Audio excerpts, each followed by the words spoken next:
Hi, this is Coach Patrick from Endurance Nation on behalf of triathlonexecution.com, and I'm talking today about the preview version of our Ironman Coeur d'Alene course talk. An overview of the course is laid out by Coach Rich and myself from Endurance Nation. And we're going to talk a little bit about all the key elements you need to know around the Coeur d'Alene course to get a sense for what it is that you need to know for race day. We cover all the specifics in the days leading up to the race, as well as our patented 4 keys, as well as ideas and information about swim, bike, and run. We kick things off with a talk about our specific 4 keys of execution and make sure that you're all kind of dialed in around the upper level elements of what you need to do on race day. And then we fill in the blanks with resources like pictures specific to different legs of the race as we give you color commentary about what you need to know. We leverage online technology with maps to give you a sense of what the elevation is like, where the elevation kicks up, how things look. We also then go ahead and use, we flip over to the satellite modes. You get a sense for where you'll be on the race day. You get a sense for what it looks like for, here, example, on the run. So you know what it's like to kind of admin your way through a neighborhood. And then all of this, of course, is capped off by our 4 keys talk. Please enjoy the following video and hope you check us out online. But your next landmark here is at about mile 25. You're next to the lake. This whole piece at like mile 24, Bevern Bay, that's shaded, kind of sort of twisty, but not really. Pretty fast downhill. But then you go into a sharp down. You go into a downhill into a wicked sharp right. Okay. On that downhill, get into your small ring, take that corner safely. But then as soon as you exit that corner, it pops up very sharply into a left and into another hill. Okay. So drop from your big ring to your small ring in that downhill, get safely through that sharp hill and do your Endurance Nation 4 keys climbing thing up the sharp hill, ignore everyone else around you. And realize that even though you can't see it, when you make that left, there's even a little bit more climbing. Yeah, okay? I'll jump in here and say that later on in the bike here, in a few seconds, there's a screaming fast downhill, and I think a lot of people mistake this first downhill section after the country club as that downhill. So they get all souped up to kind of surf downhill for like 5-6 minutes, but it's only like a 2-minute or 1-minute downhill. They see this turn coming up, they don't realize how steep it is. And they really lose a lot of time being overgeared, drop chains. They work too hard on that short hill on Point Hayden Drive. They take that left on East English Point Road, and it's a false flat, and they're cooked. You know, their heart rate's screaming at them. And I think actually last year we saw someone had wiped out on that turn because there's a couple of potholes.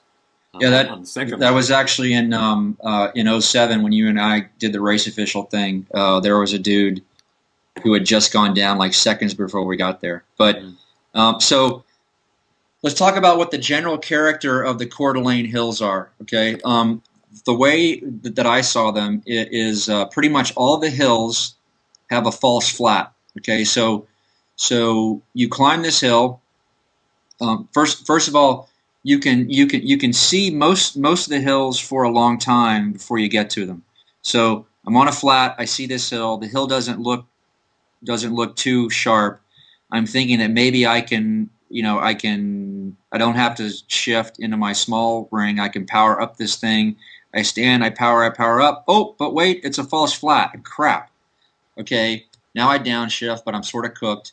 I get across this false flat. I hit a downhill. Wee, screaming fast downhill into a flat. I can see the next hill. I really like this tasty speed I've got on this downhill. I carry it through this flat. The next hill looks pretty short. I'll try to power up it. But wait, there's another false flat. Every hill is like that, folks. Okay, so when you're screaming fast, when you're screaming downhill fast, and you're really digging the fact that you're going 35, and you're going to carry this into a flat, and you think you can carry that hill, and you can carry that speed in the next hill, realize that all but I think one of those hills has a false flat. Yeah. Okay. It just does that over and over and over again. And you can see that, I've got the profile page pulled up here on the screen, and you can see how the way the profile is laid out in this meat of the course from about 25 to about 50, how every descent is followed by a significantly similar matching climb on the other side. and that climbs typically after you peak out. There's another bump or there's a flat section after them. There are very few sections where you immediately drop down when you hit the top of that climb. So pacing becomes critical. But backing up here, let's talk about this descent. I'm sitting around like mile 30, etc., where we 28:30, where you come off that false flat, and then you've got the really nice turning twisty descent. You get all excited about racing, and then kablooey, you hit the first real hill of the day, which is kind of emerging from that descent, and there's just this wall of a hill in front of you. Okay.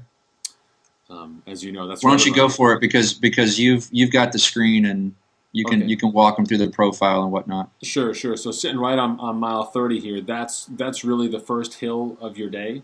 And like I said, you come out of this screaming fast descent where you're going super duper fast. It's really beautiful in here. It's wooded, homes, real nice and quiet, etc. And you get all amped up about flying great roads. And then all of a sudden you come out of the woods and there's this just massive hill in front of you. And you're staring at this hill saying to yourself, oh dear God, how am I going to get over this? A lot of folks stand. I think we did a video in '07 from the bike of how not to race the bike in Ironman, watching Yeah. literally everyone standing on this hill.